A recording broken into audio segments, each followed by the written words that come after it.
Good morning, gamers. My name is Mickey, and welcome to the beginning of my Minecraft Hardcore series. Or, well, the pre-beginning episode, as this is going to be episode 0, where I go through the setup of my world and also talking about any of the extra quality of life mods and resource packs that I have installed. This is, well, the first episode on my channel and the first series on my channel, so welcome. First off, we're going to go by selecting single player, and we are presented with this screen as we already have some worlds to choose from, but we are just going to select create new world. Here on the create new world screen, this is where you change the name of your world as well as play around with a few of the settings, and also pick your seed on the world tab. The world seed can be a combination of random letters and numbers, and if two worlds have the exact same world seed, then Minecraft will generate these two worlds completely and exactly the same. If you leave it blank, however, Minecraft will generate a world completely with a random seed for you to play with. In the More tab, you can see some extra game rules and other settings, but typically you would leave these blank as default is the way to go unless you want to change a few things. For example, if you want to change do fall damage, if you turn that off, then when you play your game you won't take any fall damage. In the experiment section, you can turn on bundles and turn on the villager trade rebalance. Bundles are an item that they teased a while ago, which are now in the experimental phase, and the villager trading rebalance is to do with villages in specific biomes giving specific items, which I do not enjoy playing with.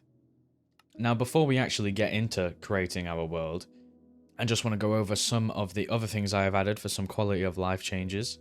So, as you can see down here, it says I have 71 mods installed. I don't actually have 71 mods installed. Those are like core mods and other hidden mods to be able to run the mods that I have actually installed. As you can see, it says Fabric. Fabric is a modding API, kind of similar to Forge, but I don't know, I've been using Fabric a lot recently and I'm starting to prefer it. The main mods that you should be concerned about that I'm using is the Better F3 menu, which just adds a Better F3 screen, and it's completely customizable and you can change all the modules, and you'll see that when we actually get in, or I will flash it up on screen right now for you how my F3 screen looks. It looks quite fancy.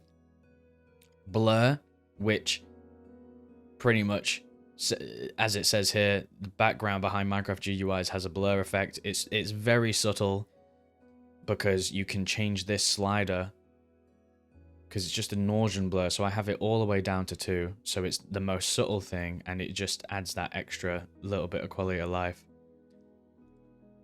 Falling leaves adds a falling leaf particle effect to nearly, I'm pretty sure, every leaf block in the game. So cherry leaves are no longer the only thing that have the falling like petals. All leaves do that, and it just makes it look so much nicer.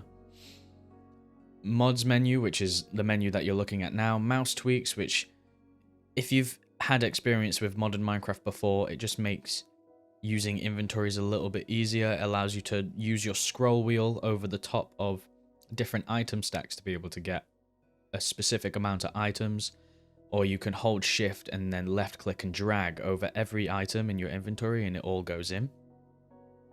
Shulker box tooltip, pretty self-explanatory. When you hover over a shulker box, it shows you what's inside.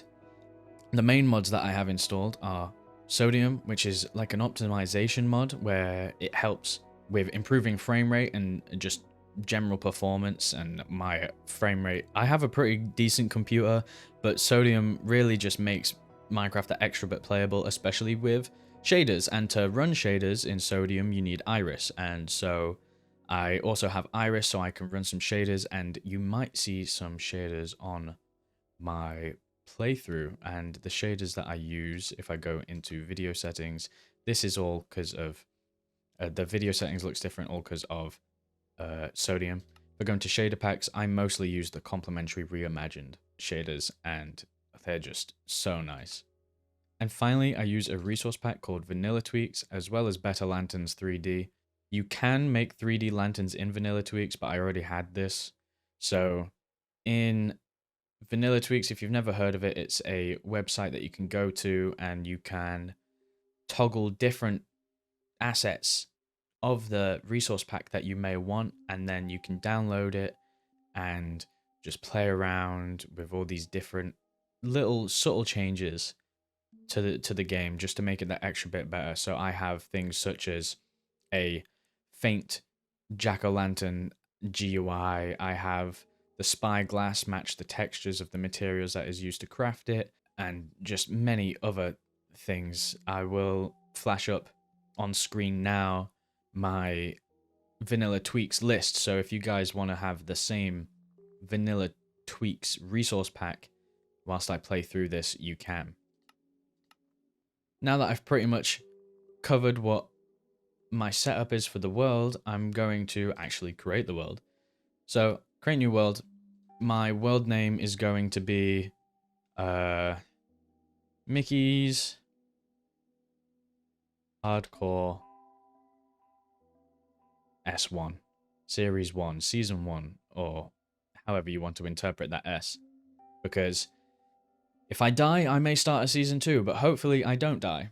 So in the game mode, you want to change it to hardcore. This makes it so you can't use cheats, but I don't want to be using cheats anyway, because that's like the admin commands where you can do like /game mode and experiences you see there.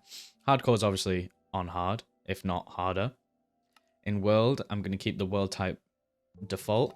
You can either change this to super flat, large biomes, or amplified, which all change the way that your world generates, but or single biome, but I am going to just be doing default. I'm going to be leaving the seed blank, as I want just a completely random experience. Generate structures I'm going to leave on, obviously. Bonus chest, can't have it on anyway, but I would play with it off because I'm not a fan of the bonus chest. In more game rules, I'm going to leave all of this default. I don't want to be messing around with any of these, and I just want to keep as vanilla as possible in terms of the game rules. Same with experiments and data packs. I'm not going to be setting up any of that. So yeah, I'm about to press create new world, and I will see you in the first episode of my Minecraft Hardcore series.